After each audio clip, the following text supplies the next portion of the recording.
A gente brinca que dólar aqui no Open House, que a gente brinca que o dólar caro é o dólar que não está no seu bolso. Qual o maior mito sobre mandar dinheiro para o exterior?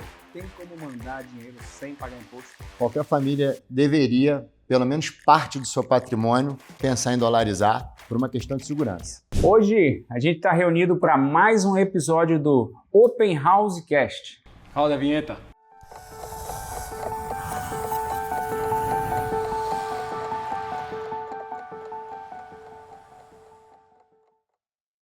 A gente vai falar de como proteger o seu dinheiro e pensar em dólar. Chegou a hora de entender a dolarização de patrimônio. E agora com vocês um convidado especial, Marcos Rocha, dono da In-N-Out, que é uma empresa de câmbio e ajuda vocês em todo o passo a passo para você trazer seu dinheiro para cá e dolarizar o patrimônio. Marcão, se apresente para a turma aí. Isso aí, pessoal. Bom, primeiro agradecer aos amigos aqui pelo convite. Me sinto honrado e privilegiado de poder estar aqui batendo esse papo com vocês. E é isso, pessoal. Eu sou o Marcos Rocha, CEO e fundador da In-N-Out, que é uma empresa de gestão de operação de câmbio, que ajuda os clientes a transacionar seus recursos do Brasil para o exterior e do exterior para o Brasil. E aqui a gente tem hoje um braço na Flórida, já há 8 anos. Nossa empresa no Brasil já existe há 21. E vamos falar sobre câmbio para ajudar a entender melhor como que vocês fazem para transferir os seus recursos, dolarizar seu patrimônio de forma segura, tranquila, rápida e principalmente no que diz respeito ao mercado de real estate, que é o mercado dos nossos amigos aqui, é um dos mercados hoje aqui que, aliás não, é o mercado que mais traz volume para a nossa operação de câmbio, do investidor brasileiro trazendo recurso aqui para a Flórida para investir no mercado imobiliário. Marquinhos, eu queria já começar com uma polêmica. A transferência de recursos por conta de amigo ou caminho alternativo dá problema? Dá e muito. Então, aí vamos lá. O que você falou eu chamo de troca de posição, tá? E o que é troca de posição? Você tem lá um dinheiro no Brasil e eu tenho um dinheiro aqui. E eu estou precisando de reais no Brasil, você está precisando de dólares aqui. Aí a gente chega um para o outro e fala, Oswaldo, me dá 10 mil dólares aqui que eu vou te dar 60 mil reais no Brasil, por exemplo. A gente vai chegar numa taxa de câmbio que é bom para nós dois, ninguém vai pagar IOF e vamos trocar as nossas posições. Né? Teoricamente, né, a gente está fazendo uma operação entre amigos que todo mundo imagina que não vai ter nenhum tipo de problema, né? Ou seja, porque... Inofensivo. Inofensivo. Né? Tem gente que não sabe que isso é crime de evasão de divisas. Por quê? Eu, de certa forma, estou trazendo 10 mil dólares do Brasil para os Estados Unidos, através dessa troca de posição contigo, e não estou trazendo pelo Banco Central. Uma vez que eu estou fazendo isso, eu estou cometendo um crime de evasão de divisas, que pode me dar uma dor de cabeça muito grande lá na frente, tanto para mim quanto para você. Tá? E aí eu diria o seguinte, tem muita gente que faz sem saber que está cometendo o crime. Tem gente que sabe, mas que acha que também não tem problema, porque faz valores pequenos e entende que por serem valores pequenos não vai ter problema, não vai ter nenhum tipo de auditoria, enfim. Só que é engano, porque às vezes você faz uma operação pequena, 2, 3, quando você vê, você já fez um volume maior, mais expressivo, mas independente do volume, às vezes você faz uma operação num valor pequeno e se vincula no Brasil com uma conta de um amigo que você confia, né, e que você sabe que não tem nenhum tipo de problema, que é um cara correto e tudo mais, mas que em algum momento fez alguma operação no Brasil, seja lá qual for, que se vinculou a alguma outra conta em reais, através de um TED ou um PIX, de alguém que teve algum problema e que aí caiu sob investigação lá no Brasil. Tá. E nesse momento é aquele que a gente chama de efeito dominó. Né? Investiga aqui, investiga ali e pode chegar na conta do seu amigo que vai chegar na sua conta. Pode chegar na sua conta. Perfeito. Pode acontecer. Se isso acontecer, você vai ter que justificar por que você transferiu aquele recurso para aquela conta. Então existe uma pegadinha aí. Deixa eu fazer uma pergunta que eu tive a oportunidade de conversar com você e eu acho que eu não fui bem claro. No caso da gente trabalhar com a sua empresa, isso é impossível acontecer. Eu não consigo fazer uma transferência de uma conta de terceiros para minha. Correto? Não, impossível. Perfeito. Mas quando a gente trabalha com aplicativos, geralmente a gente cria um boleto e manda para o Brasil para uma determinada pessoa, e essa pessoa pode pagar o boleto e o dinheiro vai chegar em minha conta. Isso seria uma mudança de posição. Mas vamos lá, a operação, se você está utilizando, mesmo que seja por aplicativo, se você está utilizando uma operação de uma instituição financeira que é autorizada a operar pelo Banco Central, você não está fazendo troca de posição, porque é uma operação legal. É que o IOF vai ser muito maior num caso desse, porque é serviço, né? Não. Nesse caso, não. Às vezes você consegue fazer a operação, mesmo com o IOF mais barato, sem enquadrar na natureza serviço, como algum tipo de pagamento que, através dessas plataformas de remessa e esses aplicativos, eles têm algumas operações para valores pequenos que funcionam e que são oficiais. Tá? Então, nesse caso, se a instituição, o que você tem que se resguardar é se você está operando com uma instituição financeira que é autorizada pelo Banco Central a operar. Tá? Então, isso é importante você ter certeza. Se você está trabalhando com uma empresa que é autorizada a operar, você pode trabalhar. Então, ele mesmo vai dar as restrições dele, como, por exemplo, o volume do capital, digamos. Exatamente, porque, por exemplo, você hoje faz o chamado cadastro simples, né? E esse cadastro simples você nem apresenta imposto de renda, não tem que atestar a origem do dinheiro, porque o próprio Banco Central tem a legislação hoje que de um determinado valor para baixo, e aí isso hoje muda um pouco, porque vai de instituição financeira para instituição financeira, apetite ao risco de cada instituição. Então, por exemplo, tem bancos que de R$100 mil para baixo, até R$100 mil, te aprovam um cadastro simples e não exige comprovação de origem. Tem banco que faz com 270 mil, tem banco que é 360, aí vai de instituição para instituição. Tá? Mas esse cadastro simples que você não precisa comprovar a origem, você só apresenta identidade CPF comprovando de endereço, você faz o cadastro e consegue fechar câmbio. Então, a gente está falando aqui do risco de uma pessoa usar um amigo no Brasil e fazer essa transação paralela, onde ele vai atingir valores que pode comprometer ele, correto? E ele não está ciente. Na verdade, não. Depende de qualquer valor, pode acontecer isso. Qualquer valor pode acontecer. O que a gente está falando aqui é o seguinte, se você faz uma operação, seja por um aplicativo, site de remessa, plataforma de remessa, que é uma instituição autorizada, você vai pagar o IOF, tá? Da operação, que seja o IOF mais baixo, ou de 0,38, ou que seja o de 1,10, enfim, vai ter um IOF. A operação ela é registrada, tá? O que não pode fazer é, por exemplo, aquela que é entre amigos, né? Ou até pessoas desconhecidas, porque acontece também, onde alguém está facilitando o caminho para você e aí você está depositando lá e recebendo aqui. Ou está depositando aqui e recebendo lá. Informalmente. Essa informalidade é crime de evasão de divisas. Aí você não está operando com nenhuma instituição financeira, não tem ninguém te vendendo a operação de câmbio, tá? Você está simplesmente transferindo para a conta de alguém e recebendo no país no qual que você tem a necessidade e não está pagando IOF, está encontrando uma taxa de câmbio em comum para os dois lados, quer dizer, então não tem uma instituição financeira no meio, é uma operação totalmente informal e essa operação ela é ilegal. Entendi. Tá? A troca de posição é nesse sentido aí que eu falo, essa operação a gente chamava de dólar cabo antes, né? Que é o antigo, exatamente, que aí estamos falando de operação, né? Não é nem grande, mas operação que é através ou de pessoas que se conhecem ou de doleiro e etc, né? Que é o que acontece. Eu não sei se ele está em sua alçada ainda, mas e o caso daquele cara que quer trazer um valor, não vou dizer na cueca, mas no bolso, no avião, por exemplo? Qual é o procedimento dele para ele não cair em rascada, por exemplo? Então, qual aí é o ele limite tem, também? Aí ele tem limite, né? Que até de $10 mil ele pode entrar. Vamos lá. Se ele quer trazer dinheiro em espécie, ele até $10 mil ele pode entrar com esse recurso aqui nos Estados Unidos. Isso, $10 mil, a soma de todas as moedas que ele tiver no bolso. Então, vamos dizer que ele tenha reais, euros e dólar. A soma das três moedas não pode passar de $10 mil, tá? Então, ele provavelmente, acontece muito isso, né? No momento da imigração, o oficial te pergunta, você está trazendo mais de $10 mil? Se você não está, você responde que não e até $10 mil você pode entrar porque é permitido. Sem declarar nada. Sem declarar nada. Se você estiver trazendo acima de $10 mil, aí você tem que dizer, estou trazendo acima de $10 mil. E aí você precisa ter, obviamente, a origem desse dinheiro, porque pode ser que você seja questionado e tenha que apresentar a origem, que às vezes está no teu próprio imposto de renda. Tem lá dinheiro em espécie, alguma coisa, você está trazendo e você tem a origem dele, não tem problema você trazer desde que você declare e comprove sua origem. E se você, por acaso, estiver trazendo acima de $10 mil e falar que não, e o fiscal resolver te investigar ali na hora, né, e constatar que você está trazendo acima do dinheiro que você disse que não está, aí você está com um problema, obviamente, sério. O pessoal esquece e traz $10 mil e R$100. Ferrou, passou.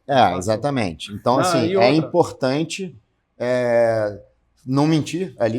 É importante falar a verdade para o oficial, tá? E se você estiver trazendo acima, você tem que ter origem para poder justificar caso seja solicitado a você. Eu tenho uma pequena curiosidade, que já me perguntaram, eu não soube responder. Quando a gente fala sobre esses $10 mil, e a gente está com uma família de 4 pessoas, pai, mãe e 2 filhos.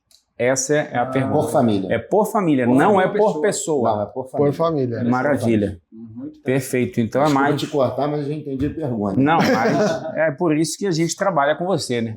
Marquinhos, então, minha pergunta é, por que a gente deve dolarizar hoje o nosso patrimônio? Explica um pouquinho pra gente, você que está há muito tempo no mercado, você tem visto o dólar cada vez crescendo mais, valorizando mais. Explica pra gente um pouquinho do porquê hoje. Então, se a gente olhar a curva do dólar nos últimos 10 anos, ela é sempre em ascensão. Né? Então, o dólar está sempre subindo, se valorizando perante ao real. Né? E eu diria o seguinte, eu acho que qualquer família brasileira hoje, considerando o cenário econômico, político-econômico, Brasil, né, qualquer família deveria, pelo menos parte do seu patrimônio, pensar em dolarizar por uma questão de segurança. Tá? E aí, se você pensar, por exemplo, que o cara tem reais no Brasil lá aplicado em renda fixa, né?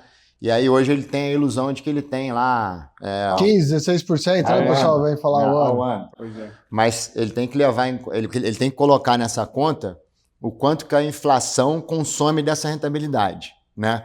Então, se ele aplica em renda fixa no Brasil, e aí, obviamente, ele não tem todo esses 15% igual você comentou, por causa da inflação, que está comendo uma boa parte dessa rentabilidade. E se ele considerar que o dólar está sempre se valorizando perante ao real, ele tem a possibilidade de remeter o recurso dele, né, dolarizar, que vai trazer para ele segurança e também oportunidade boa de investimento. Por quê? Porque aqui nos Estados Unidos, vamos dizer que não vamos nem falar no mercado imobiliário no primeiro momento, que é um excelente mercado para ele aplicar dinheiro, porque a gente sabe que os ganhos são exponenciais ao longo do tempo. Tá? Mas vamos pensar se ele aplica renda fixa lá contra renda fixa aqui. Tudo bem, aqui hoje o cara aplicar em renda fixa aqui, ele vai conseguir 6% ao ano em dólar. Acho que menos, talvez. 5, 6% ao ano em dólar. Mais ou menos por aí. Se ele fizer uma boa aplicação aqui, for bem atendido, ele chega nesse nível. Né? Então ele tem o ganho da valorização do câmbio com mais a aplicação em dólar. Né? E aí, só que se ele pegar o recurso dele e aplicar no mercado imobiliário, que é um mercado que aí sim ele consegue rentabilizar muito mais do que isso, né? Então ele tem o ganho da valorização do câmbio, a proteção de estar dolarizando parte do seu patrimônio num momento que é um momento que, na minha opinião, e assim, eu acho que vocês corroboram com a sua opinião, que é um momento que é necessário buscar segurança, né? Ele está colocando parte do recurso dele em moeda forte, né? E ainda por cima com a possibilidade de ter excelentes ganhos assim, expressivos no investimento que ele está fazendo, que é o mercado imobiliário. Então, independente do preço do dólar hoje, se está, por exemplo, mais alto do que há X tempos atrás, eu acho que continua sendo extremamente importante e vantajoso dolarizar. Né? A gente brinca que dólar aqui no Open House, que a gente brinca que o dólar caro é o dólar que não está no seu bolso. Exatamente. É o dólar que você deixou de comprar. Exatamente. Esse é o dólar caro. Falou excelente. Gostei da colocação. E o que acontece? As pessoas esquecem que ele está em real, mas ele é totalmente afetado pela variação do câmbio, né? Porque quando existe essa diferença, muitos produtos no Brasil são totalmente afetados com essa inflação, digamos assim. Então, se ele está exposto à parte negativa da diferença do dólar, ele tem que também estar exposto à parte positiva, porque se ele está tendo renda em dólar, quando o câmbio fizer essa diferença, ele deixa de sofrer, ele passa a comemorar. Sim, sem dúvida. Porque aí ele já tem renda aqui também. Exatamente. A gente veio agora de 2024, até os dados lançados aí, uma valorização do dólar de 24, 20 e poucos por cento, 25%.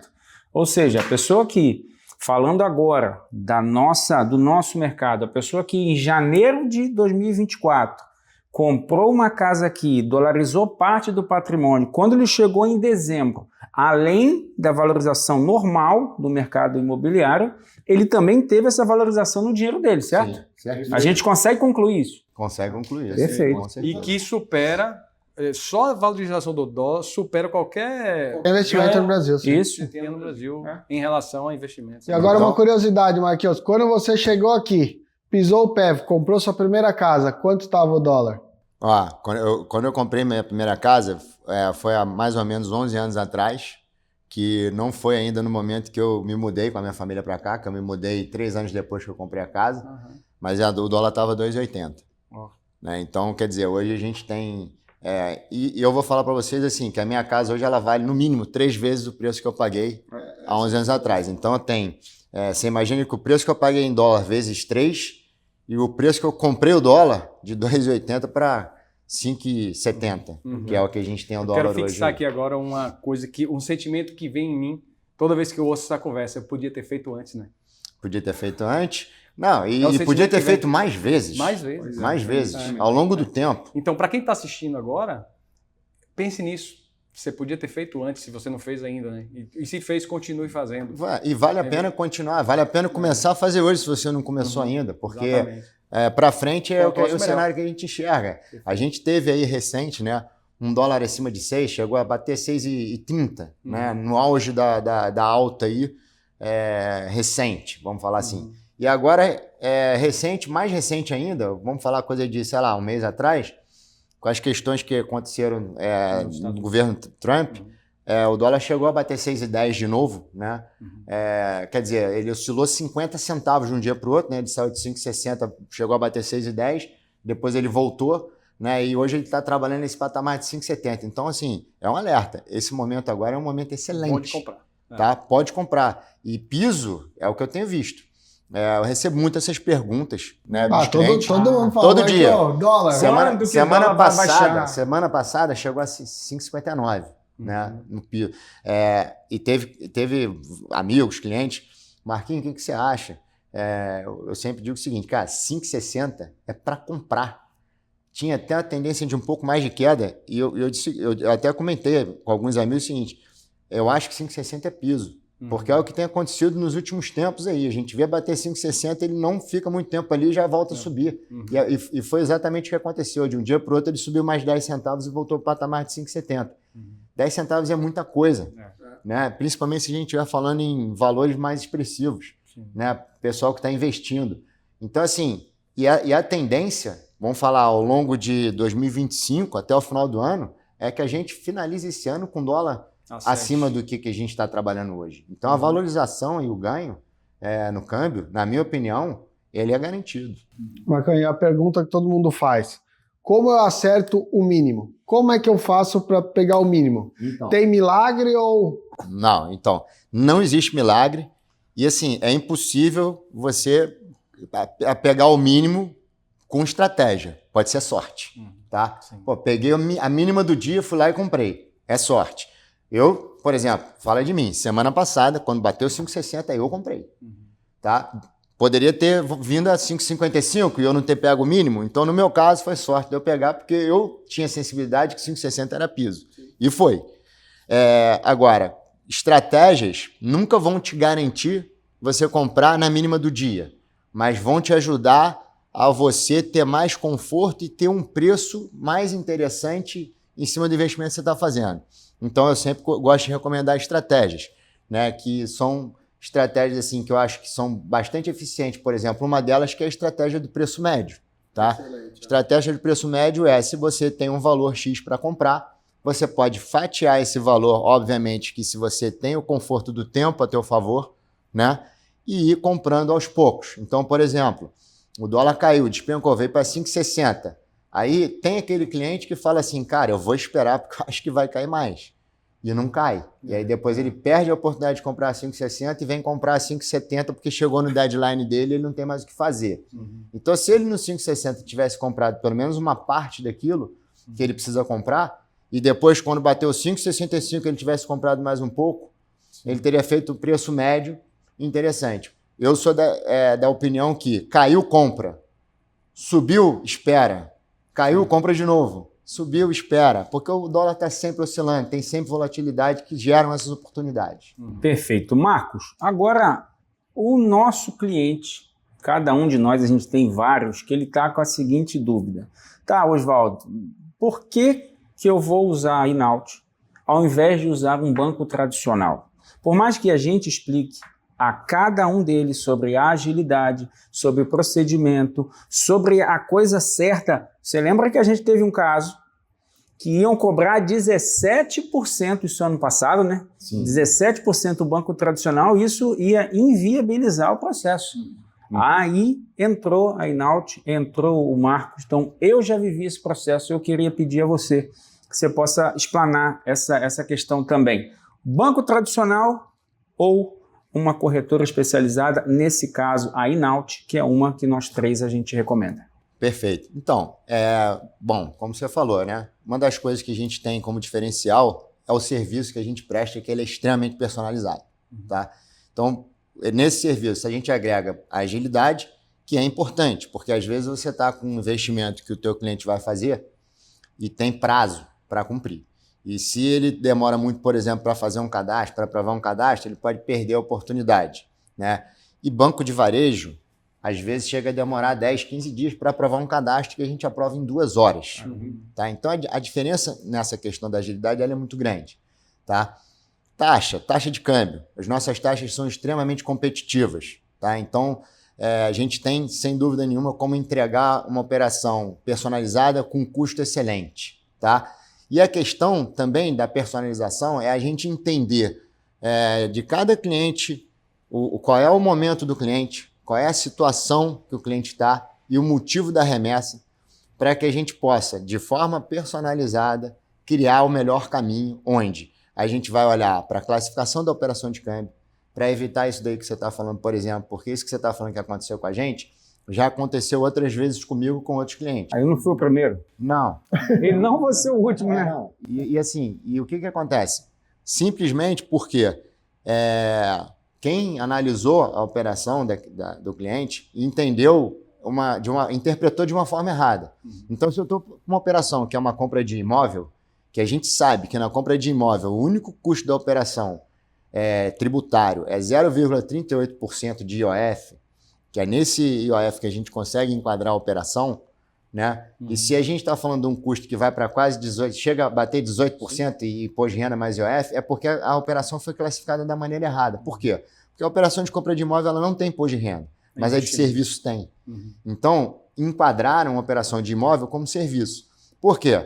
Porque que o cara que está interpretando a operação, o profissional que está interpretando a operação naquele momento ali, identificou? Que o cliente está pagando uma construtora, então ele, de 2 a 1, ele entendeu que a construtora estava prestando um serviço para o cliente que ia construir a casa dele, porque é uma casa que o cara estava comprando na planta. E além daí ia ser construída. Então ele interpretou o seguinte: aquele contrato com a construtora é de prestação de serviço, porque a construtora vai construir. Então ele está contratando a prestação de um serviço de construção. E aí ele enquadra como serviço, tem imposto de renda, além do IOF. Mas não é uma compra de imóvel. Ou então, eu já peguei caso também que estava pagando a Tyro Company, que é o cartório, tá, que serve como um veículo para a conclusão da operação de compra de imóvel, e o profissional interpretou como se fosse uma contratação de serviço de uma empresa, de um cartório, né, que são as Tyro Companies, para que ele pudesse fazer o pagamento do imóvel que ele estava comprando. Mas não é, a Tyro Company ela configura como veículo e não como prestadora de serviço. Fala pessoal, beleza? Esse podcast foi gravado no início da semana e é pedido de Marcos. Eu estou passando aqui no meio do podcast para avisar vocês que houve alterações com relação a IOF. Então, eu vou deixar um link aqui embaixo fixado para vocês terem mais informações sobre isso.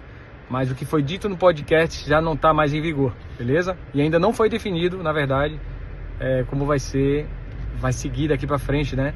Então, segue aí, o podcast ficou legal, continua assistindo, um abraço. É que os bancões eles não estão acostumados a fazer isso, né? É um produto dentre milhares que eles têm. Vocês é o foco. O nosso foco é 100% operação de câmbio. O banco varejo ele faz tem uma infinidade de produtos na prateleira. A gente tem câmbio. Então, a gente trabalha a operação de câmbio. Então, a gente vai trabalhar a classificação da operação da maneira correta e a gente está acostumado, é o nosso dia a dia. Então, a gente faz zilhões de operação de imóvel, né, todos os dias. Então, Ô Marco, e tem algum caso inusitado assim que você sabe dessa sua história aí de algum cliente que fez alguma transação bem fora do padrão, assim, alguma coisa meio inusitada? Tem Alguma alguma situação curiosidade, dessa? assim? Alguma curiosidade? Não, o que tem, eventualmente, às vezes, né, o que a gente vê acontecendo são erros, né, de classificação de operação de câmbio, que o cara acaba pagando um imposto que não é devido. Já chegou alguém no aeroporto com mais de 10 mil dólares, por exemplo, que você ficou sabendo? A gente, com certeza, já aconteceu. Mas não assim, a gente não tem gerência nenhuma sobre essa operação. Sei. Eu digo que sim, chegou mas até já... você depois para procurar saber como fazer a coisa certa, mas tem alguma situação que você já ouviu falar, assim, que, velho, que loucura. Puta, eu fiz uma besteira, mas agora eu vou usar você, Marquinhos. Ontem, assim, já ouvi várias coisas, várias situações de a pessoa, né, cometer erros assim e depois ter que pagar o preço por isso e acabar chegando na gente para justamente a gente poder coordenar dali para frente, fazer a forma correta, que ele não tivesse esse tipo de apanhação. Ontem, né, ontem foi domingo, e ontem eu fiz um call com um cliente grande, né, que foi apresentado para a gente, que ele tem hoje uma posição de uns 700 mil dólares mais ou menos no exterior, que ele, para tirar esse dinheiro do Brasil, ele remeteu como serviço. A empresa que ele montou fora emitiu uma invoice de serviço para a empresa dele no Brasil. Então, ele, em vez de aportar o capital e pagar um IOF de 0,38%, ele pagou a invoice de serviço. E aí pagou 18%, porque pagou 15% de imposto de renda reajustando a base, que vai para 17,647, mais o imposto de renda de 0,38%, 18% de imposto na operação. Quer dizer, daqui para frente a gente vai trabalhar junto. Então, a gente chega à conclusão que, utilizando a empresa de câmbio, e mais uma vez a gente recomenda a cada um de vocês a Inaut pela experiência. Para você que conhece aqui onde a gente trabalha, o Marquinhos ele tem uma sala aqui do lado, e a gente consegue ele totalmente acessível, então a gente consegue tomar um café, bater um papo com ele ali, saber das outras histórias, que ele tem muitas. Dito isso, a gente pode afirmar que, fazendo a operação pela casa de câmbio, não, vou botar um nome melhor. A empresa de gestão de operação de gestão de operação de câmbio, isso é nome, sobrenome, coisa linda. Você consegue, o construtor, você consegue pagar diretamente a construtora ou, eventualmente, o cara comprando uma casa já pronta, você consegue pagar diretamente a Title Company, ao cartório, sem esse dinheiro passar para a conta do comprador aqui e, consequentemente, ele se enrolar? Não, com certeza. A legislação de câmbio, ela disponibiliza, o Banco Central disponibiliza uma quantidade gigantesca de naturezas de operação de câmbio, que cada natureza vai ser aplicada naquele questão específica. Então, por exemplo, existe a natureza de câmbio aquisição de imóvel, que a gente vai pagar direto à Title Company. Existe a natureza de câmbio investimento, Perfeito. Que aí a gente pode trabalhar na questão da construção. Porque, por exemplo, aí tem uma questão que é importante comentar, que vocês sabem disso, que a forma de estruturar, assim, sem dúvida, os clientes que forem trabalhar através de vocês, eles vão ter esse respaldo de vocês. Até porque eu estou acostumado com as operações de vocês e eu sei como que vocês trabalham e a gente tem essas operações como exemplo dentro da nossa parceria. Então, por exemplo, se o cliente ele vai comprar um terreno, a gente vai utilizar a natureza de aquisição de imóvel, que ele está comprando um ativo. E aquilo ali a gente paga direto o cartório, a Title Company. Né? Não precisa passar pela conta dele, até porque essa é a forma mais econômica. A gente tem a diferença de IOF de 0,38% pagando direto a Title, ou se ele vai passar pela conta dele de pessoa física, é 1,10%. Então já gera uma economia aí de 0,72% de IOF, fazendo da forma correta, caminho reto. Perfeito. E tem a questão, depois dele contratar a construtora local aqui para construir no terreno que ele comprou com vocês e que vocês também vão estar, obviamente, dentro dessa questão da construção. E aí, o que eu falo é o seguinte, a questão, por exemplo, aí ele vai, o que é importante nesse momento? É ele ter a LLC, né, para que ele possa, a LLC aqui nos Estados Unidos, ou seja, LLC, o que eu quero dizer, tem uma empresa aqui nos Estados Unidos, para que essa empresa faça a contratação da construtora, porque aí nós estamos falando de uma contratação de serviço local aqui nos Estados Unidos, ou seja, uma empresa aqui estabelecida contratando a construtora para fazer a construção. E aí o que ele vai fazer? Ele vai mandar o dinheiro do Brasil para a conta da construtora por conta e ordem dessa empresa que ele é sócio. Perfeito. Com isso, a gente consegue o IOF 0,38%, porque a gente está fazendo uma operação de investimento da pessoa física na sua empresa aqui nos Estados Inclusive, Unidos. se ele quiser mandar antes de, por exemplo, a construtora tem os prazos para enviar esse dinheiro para ela. Mas se ele quiser enviar alguma grana no meio desse percurso, ele pode mandar para a conta dele com a mesma configuração, correto? Se for a conta da empresa. Sim, pode. Pode. Aí cai numa das estratégias de proteção com relação à oscilação do câmbio.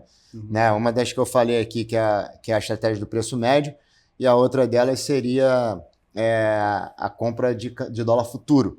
Né? Fazer um contrato de câmbio futuro. Ou seja, o que ele vai fazer? Ele vai, por exemplo, ele tem a empresa dele aqui, ela já tem a conta em banco aberta, então ele pode mandar o dinheiro para a conta como investimento na companhia, como aporte de capital na companhia, e aí ele vai pagar o IOF 0,38%, que é o mesmo se ele fosse comprar o imóvel, então tranquilo. O custo da operação ele é o mesmo, ele já deixa o dinheiro aqui, mas se ele não tem se ele já tem a empresa e ela ainda não está com a conta em banco aberta, ele quer aproveitar um momento bom do câmbio, a gente pode fechar o câmbio para liquidação futura.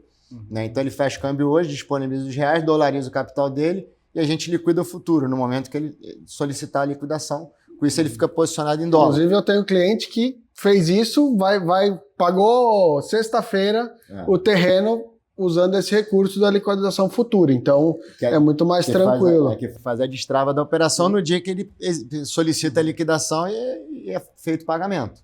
Com isso ele já se rediou, né? Como se fosse um hedge, né? Então ele se rediou lá atrás. E o Marquinhos é muito rápido. Eu falo porque o Marquinhos é muito rápido para pagar.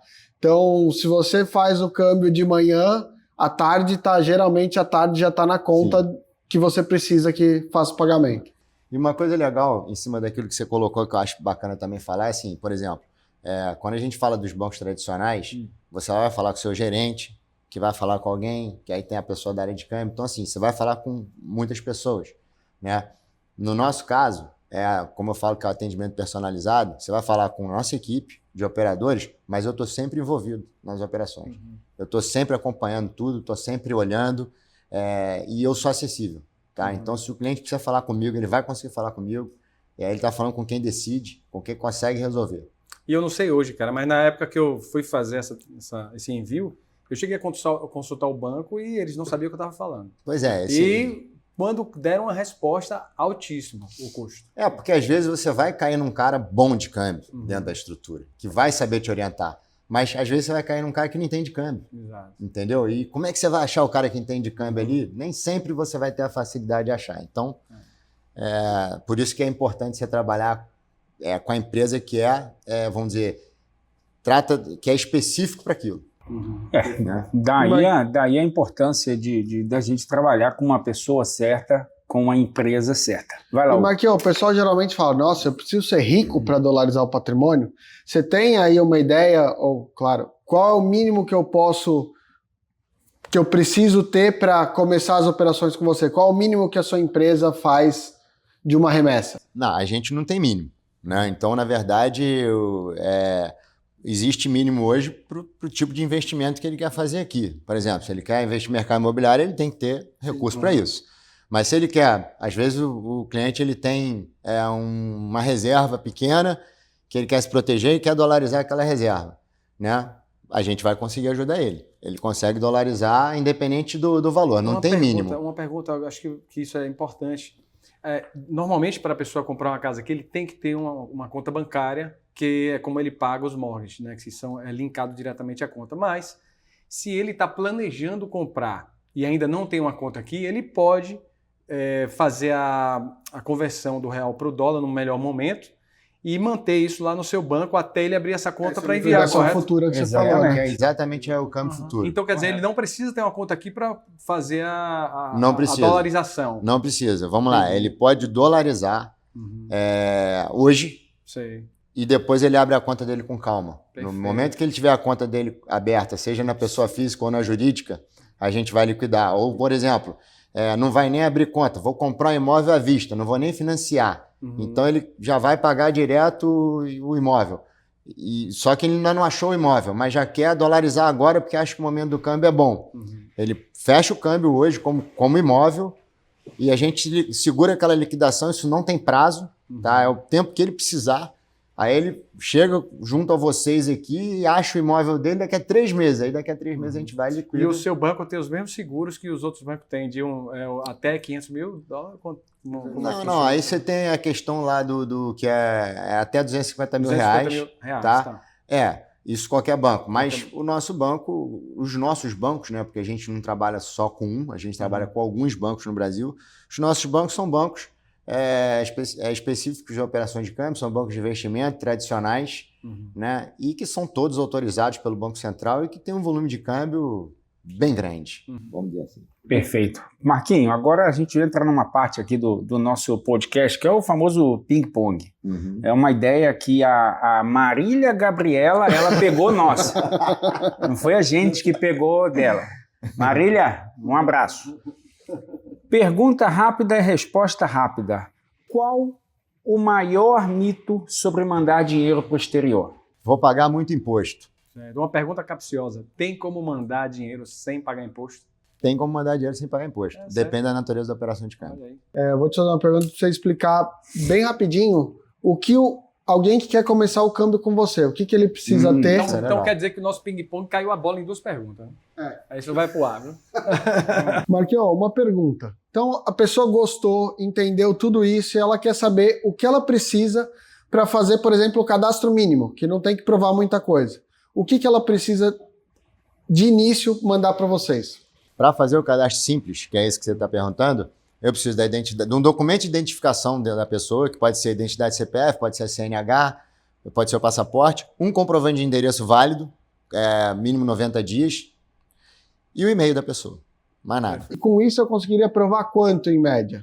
Aí vai de instituição para instituição. Das que a gente trabalha, eu tenho uma que aprova R$100 mil, tem uma que aprova 270 mil, tem uma que aprova 140 mil, tem uma que aprova 360 mil e uma que aprova...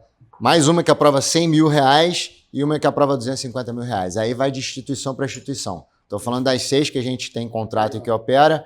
Falei valores de cada uma, porque eu tenho isso na cabeça. Sim. Né? Agora, só para concluir essa pergunta tua, e se o cadastro for um cadastro completo, né, que ele vai precisar para fazer uma operação um pouco maior, basta ele enviar, além do que eu te falei aqui, o imposto de renda com recibo de entrega. Ou seja, nada de excepcional, vocês conseguem fazer, todo mundo tem isso, todo mundo que vai investir pode mandar isso, coisa fácil, e vocês conseguem ter um mundo que é a dolarização com o Marquinho, que não tem o que falar. Depois disso, Marquinhos, você vai abrir uma conta para o cliente e quando o cliente decidir qual é o câmbio que ele quer enviar, o momento, ele vai transferir para a conta dele próprio, né? Dentro do seu banco. Aí, exatamente. O banco ele abre uma conta nessa velocidade que eu falei, né? Ou seja, em 2. A conta, na verdade, no momento que eu entro com o cadastro via sistema onboarding, a conta ela é aberta instantânea. Entendi. E o cadastro é aprovado em 2 horinhas, se for o completo. Se for o simples, ele é aprovado em 15, 20 minutos. Olha aí.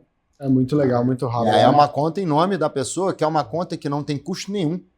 Tá? Porque ela é uma conta para câmbio, então não é conta igual a gente tem nos bancos de varejo, que tem custo de manutenção, tem tarifa, nada disso. Tá? Nossa operação ela é 100% isenta de tarifa, a conta não tem custo, mas ele vai ter a segurança de, obviamente, transacionar o recurso dele numa conta em próprio nome. É meio que só para controle, né? Que o cara vai colocar ali na conta dele, do nome dele, CPF ou CNPJ dele para a conta dele próprio, para ser enviado para a mesma conta ou uma conta empresarial nos Estados Unidos. Nos Estados Unidos, exatamente, é isso aí. É isso aí. Então, se você pensava que dolarizar patrimônio era complicado, caiu por terra. Marcos Rocha, Inaut, está aqui para ajudar você, como ele sempre ajuda a cada um de nós. Marquinho, obrigado. Mais uma vez, a gente falar que você é um cara especial, que tem um coração bom, que ajuda todo mundo, é redundante, mas eu falo isso de novo. Obrigado. Valeu. Obrigado. Tudo de bom. Obrigado, Hugo. Valeu, obrigado. Pessoal, é um prazer estar aqui. São 3 amigos que eu ganhei aqui por trabalharmos juntos. Amigos mesmo, a gente ficou amigo. É um prazer muito grande estar aqui com eles. E agradeço demais a oportunidade. Mais uma vez, sempre que vocês precisarem, eu estou à disposição, de coração. E quem precisar da gente, da nossa ajuda, da nossa empresa, me coloco à disposição também para ajudar todo mundo. E no próximo episódio, se prepare que a gente vai trazer a garota propaganda da empresa dele. Não, a gente não falou. Agora a parte dos bastidores. Com quem que você é casado? Eu sou casado com uma moça muito bonita, tá? Ó, a média em casa, hein? Sou suspeito para falar, mas sou casado com a Nive Stelman, atriz brasileira, né, que me deu uma família maravilhosa. Estamos muito felizes juntos. Inclusive, ela é a garota propaganda da In-Out. Ela coloca o rosto dela na frente da empresa, fala no Instagram dela, está no nosso site, que é uma empresa que vocês podem contar e que ela coloca, ela assina embaixo, né? Com certeza. E é isso aí. Isso aí, Marquinhos, obrigado. Valeu, pessoal. Obrigado, pessoal. Obrigado e até a próxima.